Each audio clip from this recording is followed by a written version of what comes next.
আসসালামু আলাইকুম প্রিয় একাদশ শ্রেণী বিএমটি শাখার শিক্ষার্থীবৃন্দরা, তোমরা কেমন আছো? আশা করি আল্লাহর রহমতে সকলেই ভালো আছো।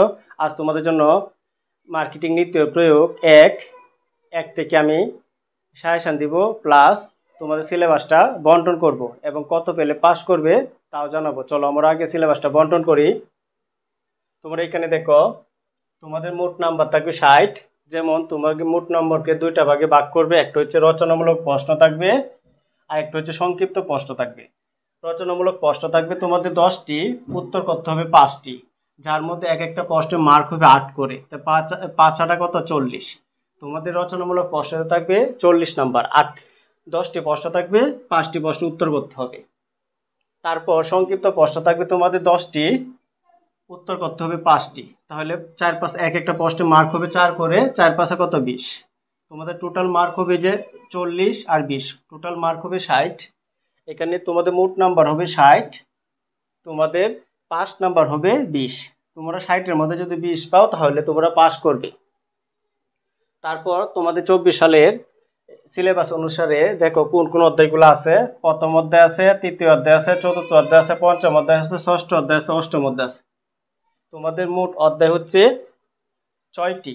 এই ছয়টি থেকে তোমাদের সংক্ষিপ্ত প্রশ্ন এবং রচনামূলক প্রশ্ন টোটাল 20টি প্রশ্ন থাকবে। এই রচনামূলক থাকবে 10টি এবং সংক্ষিপ্ত থাকবে 10টি, টোটাল 20টি প্রশ্ন থাকবে। তোমাদের 10টি প্রশ্ন আনসার করতে হবে। আশা করি তোমাদের সিলেবাস বন্টনটা বুঝতে পারছো। এখন আমরা প্রত্যেকটা অধ্যায় ভিত্তিক রচনামূলক এবং সংক্ষিপ্ত সাজেশনটা দিব, খুবই গুরুত্বপূর্ণ প্রশ্নগুলো দিব। এই প্রশ্নগুলো তোমরা ভালো করে পড়ে নেবে, ইনশাল্লাহ এখান থেকে তোমরা কমন পাবে। তাহলে চলো শুরু করি। প্রিয় শিক্ষার্থীবৃন্দরা, এখন আমরা প্রথম অধ্যায় থেকে যে সাজেশনগুলো দিব এটা তোমরা ভালো করে পড়ে নিবে, ইনশাল্লাহ প্রথম অধ্যায় থেকে এই প্রশ্নগুলোর ভিতরে তোমাদের কমন পড়বে। তোমরা এখানে লক্ষ্য করো, এখানে দেখো প্রথম অধ্যায় রচনামূলক প্রশ্নগুলা, এখানে 4টা প্রশ্ন দিয়েছে, এখানে 5টা প্রশ্ন দিয়েছে, এই 5টা প্রশ্ন ভালো করে পড়ে নিবে। আর সংক্ষিপ্ত প্রশ্ন দিয়েছে 4টা প্রশ্ন ভালো করে পড়ে নিবে, এখান থেকে কমন পাবে। মার্কেটিং অথবা বাজারজাতকরণ অথবা বিপণনের সংজ্ঞা দাও, এর কার্যাবলী আলোচনা করো। তোমরা মার্কেটিং যে কথা, বাজারজাতকরণ একই কথা, বিপণন একই কথা, যে কোনো একটা নাম দিয়ে তোমাদের থাকবে। তোমাদের যেটাই থাকুক যেন তোমরা বিভ্রান্তি না হয়, এই কারণে আমি 3টা নামে অথবা দিয়ে দিলাম, তোমরা ভালো করে পড়ে নিবে। এটা সংক্ষিপ্ত প্রশ্নের ক্ষেত্রেও কাজে লাগবে। তারপর মার্কেটিং এর বৈশিষ্ট্যগুলো আলোচনা করে প্রশ্নটা ভালো করে পড়ে নিবে। জীবনযাত্রা মনোনয়নের মার্কেটিং এর ভূমিকা উল্লেখ করো, খুবই ইম্পর্টেন্ট একটা প্রশ্ন। বাজারজাতকরণ মিশ্রণ উপাদানসমূহ বর্ণনা করো, এটাও খুবই ইম্পর্টেন্ট একটা প্রশ্ন। তারপর বিপণন মিশ্রণের প্রধান হাতিয়ার সমূহ বর্ণনা করো। এই যে বিপণন যে কথা, মার্কেটিং একই কথা, বাজারজাতকরণ একই কথা। তোমাদের এখানে বলতে পারো বাজারজাতকরণ মিশ্রণের প্রধান হাতিয়ার সমূহ বর্ণনা করো, অথবা এই প্রশ্নটা এভাবে না থেকে এইভাবে থাকতে পারে, মার্কেটিং মিশ্রণের 4P বর্ণনা করো। এই প্রশ্নটা খুবই খুবই খুবই ইম্পর্টেন্ট, ভালো করে পড়ে নিবে। এই প্রশ্নটা খুবই ইম্পর্টেন্ট। সংক্ষিপ্ত প্রশ্নের তোমরা দেখো, এই যে সংক্ষিপ্ত প্রশ্ন থেকে 4টা প্রশ্ন ভালো করে পড়ে নিবে। সেবা বলতে কি বোঝায়, বাজারজাতকরণ মার্কেটিং এর মধ্যে পার্থক্য, বাজার ও মার্কেটিং এর মধ্যে পার্থক্য, অথবা এরকম বলতে পারে বাজার ও বাজারজাতকরণের মধ্যে পার্থক্য, অথবা বলতে পারে বাজার ও বিপণনের মধ্যে পার্থক্য বর্ণনা করো। তারপর 3 নং প্রশ্নটা দেখো, মার্কেটিং মিশ্রণ বলতে কি বোঝায়, খুবই ইম্পর্টেন্ট সংক্ষিপ্ত প্রশ্নের জন্য। তারপরে বাজারজাতকরণ মতবাদ বলতে কি বুঝো, এই প্রশ্নটাও ভালো করে পড়ে নিবে। আশা করি তোমার এই প্রথম অধ্যায় থেকে এই প্রশ্নগুলো পড়লেই কমন পাবে। এখন আমরা তৃতীয় অধ্যায়ের প্রশ্নগুলো দিব। প্রিয় শিক্ষার্থীবৃন্দরা, এখন তৃতীয় অধ্যায় থেকে যে গুরুত্বপূর্ণ প্রশ্নগুলো ভালো করে পড়ে নিবে। প্রশ্নগুলো হচ্ছে, এখানে দেখো, ব্যবসায় পরিবেশের সংজ্ঞা দাও, এর উপাদানগুলো আলোচনা করো, খুবই ইম্পর্টেন্ট একটা প্রশ্ন। তারপর ব্যষ্টিক ও সামষ্টিক পরিবেশের মধ্যে পার্থক্য, এইটা তার বেশি ইম্পর্টেন্ট। এই দুটা প্রশ্ন খুব ভালো করে পড়ে নিবে। তারপর মার্কেটিং বা বাজারজাতকরণের রাজনৈতিক পরিবেশের প্রভাব বিস্তারকারী উপাদানসমূহ আলোচনা করো। তারপর 4 নম্বর প্রশ্ন, মার্কেটিং এর অর্থনৈতিক পরিবেশের প্রভাবগুলো আলোচনা করো। এই প্রশ্নগুলো ভালো করে তোমরা পড়ে নিবে। তারপর সংক্ষিপ্ত, এইখান থেকে সংক্ষিপ্ত প্রশ্ন আমি একটাই দিলাম, ভোগের উপর পরিবেশের প্রভাব দেখাও। তারপর এখানে আরেকটা সংক্ষিপ্ত প্রশ্ন আছে, ব্যবসায় পরিবেশের সংজ্ঞা দাও, বা ব্যবসায় পরিবেশ বলতে কি বোঝায়। আশা করি তোমরা তৃতীয় অধ্যায় থেকে এই প্রশ্নগুলো পড়ে নিবে। প্রিয় শিক্ষার্থীবৃন্দরা, তোমরা চতুর্থ অধ্যায় থেকে এই প্রশ্নগুলো ভালো করে পড়ে নিবে। এই প্রশ্নগুলো তোমাদের জন্য খুবই গুরুত্বপূর্ণ। তোমরা এখানে দেখো, প্রথমে আমি রচনামূলক প্রশ্নগুলো আলোচনা করি। বাজারে শ্রেণীবিন্যাস আলোচনা করো, এই প্রশ্নটা পড়ে নিবে। ভোক্তা বাজারের বৈশিষ্ট্যগুলো আলোচনা করো, এটা পড়ে নিবে। বাজার বিভক্তিকরণ বলতে কি বোঝায়, খুবই ইম্পর্টেন্ট। এই দুইটা প্রশ্ন তোমরা খুব ভালো করে পড়ে নেবে, কারণ এইখান থেকে আমি নিশ্চিত বলতে পারি 100% শিওর এইখান থেকে প্রশ্নটা আসবেই। বাজার বিভক্ত বাজার বিভক্তকরণ বলতে কি বোঝায়? বাজার বিভক্তকরণ সুবিধা উপকারিতা উদ্দেশ্য বা প্রয়োজনীয়তা আলোচনা করে। এই প্রশ্নটা খুব ভালো করে পড়ে নিবে।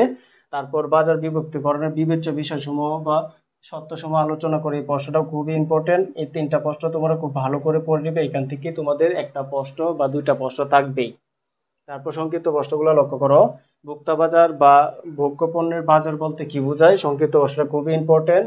তারপর ভোক্তাই রাজা ব্যাখ্যা করা, প্রশ্নটা অনেক ইম্পর্টেন্ট। শপিং ও মার্কেটিং এর মধ্যে পার্থক্য খুবই খুবই খুবই ইম্পর্টেন্ট। আশা করি তোমরা চতুর্থ অধ্যায়ের যে প্রশ্নগুলো দিছি এই প্রশ্নগুলো ভালো করে পড়ে নিবে। ইনশাল্লাহ এখান থেকে প্রশ্ন আসলেই কমন পাবে। প্রিয় শিক্ষার্থীবৃন্দরা, এখন আমরা পঞ্চম অধ্যায় থেকে যে প্রশ্নগুলো দিছি এই প্রশ্নগুলো তোমরা ভালো করে পড়ে নিবে। আশা করি এখান থেকে তোমাদের এই প্রশ্নগুলোর ভিতর থেকে আসবে। তোমরা এখানে দেখো, ভোগ্য পণ্য বাজারজাতকরণের বিবেচ্য বিষয়গুলো আলোচনা করো। ভোগ্য পণ্য বাজারজাতের বৈশিষ্ট্য লেখো। এই প্রশ্নগুলো ভালো করে পড়ে নিবে। জীবন চক্র বলতে কি বোঝায়? জীবন চক্রের পর্যায় বা ধাপসমূহ ব্যাখ্যা করো। এটা খুবই ইম্পর্টেন্ট, খুবই ইম্পর্টেন্ট। এটা আসবে আসবে আসবে আসবে ইনশাল্লাহ। তারপর শিল্প পণ্য বাজারজাতকরণের বিবেচ্য বিষয়গুলো আলোচনা করে। এই প্রশ্নটা অনেক ইম্পর্টেন্ট। তারপর সংক্ষিপ্ত প্রশ্নগুলো দেখো। পণ্যের সংজ্ঞা দাও বা পণ্য বলতে কি বোঝায়? শপিং বা যাচাই পণ্য বলতে কি বুঝায়? তারপর শিল্প পণ্য কাকে বলে? এই প্রশ্নগুলো ভালো করে পড়ে নিবে। সেবা বলতে কি বোঝায়? এই প্রশ্নগুলা পঞ্চম অধ্যায় থেকে পড়ে নিবে। আশা করি এখান থেকে প্রশ্ন আসলে এইগুলোর ভিতর থেকে আসবে ইনশাল্লাহ। প্রিয় শিক্ষার্থীবৃন্দরা, তোমরা ষষ্ঠ অধ্যায় থেকে যে গুরুত্বপূর্ণ প্রশ্নগুলো দিচ্ছে এই প্রশ্নগুলো ভালো করে পড়ে নিবে। তোমরা ষষ্ঠ অধ্যায়টাকে বেশি গুরুত্ব সহকারে পড়বে। এখান থেকে বেশি প্রশ্ন আসার সম্ভাবনা বেশি। তোমরা এখানে দেখো, 1 নম্বর প্রশ্ন, মূল্য নির্ধারণ বলতে কি বোঝায়? মূল্য নির্ধারণের উদ্দেশ্যগুলো বর্ণনা করো। খুবই ইম্পর্টেন্ট একটা প্রশ্ন। তারপর পণ্যের মূল্য নির্ধারণের বিবেচ্য বিষয় বা বিস্তারের উপাদান সমূহ আলোচনা করো। খুবই খুবই এই প্রশ্নগুলো খুবই ইম্পর্টেন্ট। মূল্য নির্ধারণের পদ্ধতিগুলো আলোচনা করে। 3টা প্রশ্ন খুব ভালো করে পড়ে নিবে। তারপর এই সংক্ষিপ্ত প্রশ্নগুলো দেখো। ব্রেক ইভেন বিন্দু কাকে বলে? খুবই ইম্পর্টেন্ট একটা প্রশ্ন। পণ্যের মূল্য নির্ধারণের সংজ্ঞা দাও। খুবই ইম্পর্টেন্ট প্রশ্ন একটা। সমচ্ছেদ বিন্দু কি? এই প্রশ্নটা আর এই প্রশ্নটা সেম প্রশ্ন। যে এটার অথবা এই নামটা, এই প্রশ্নটা এই প্রশ্নটা আর এই প্রশ্নটা সেম প্রশ্ন। 1 আর 3, ব্রেক ইভেন বিন্দু কি কাকে বলে অথবা বলতে পারে সমচ্ছেদ বিন্দু কি, একই প্রশ্ন।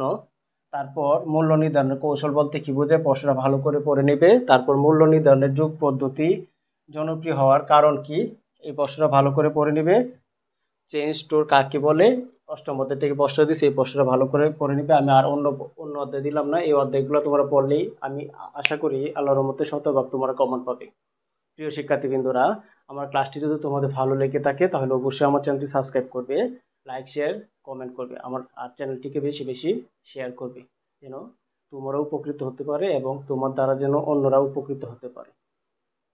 আসসালামু আলাইকুম।